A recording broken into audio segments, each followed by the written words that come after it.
If you need to know how to get a cat to eat, start by warming up their food in the microwave for a few seconds to enhance its aroma.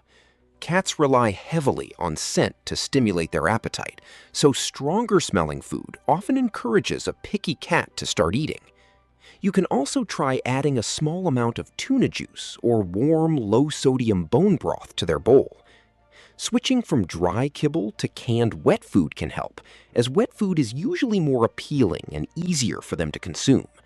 Another useful method to encourage your cat to take a bite is hand feeding small portions, or offering food from a shallow plate instead of a deep bowl, which prevents whisker fatigue. Ensure their feeding area is quiet, safe, and located far away from the litter box.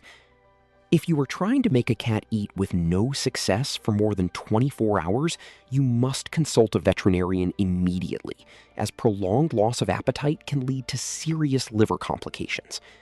Keep offering fresh food options and remain patient as you work to get your picky cat to eat again.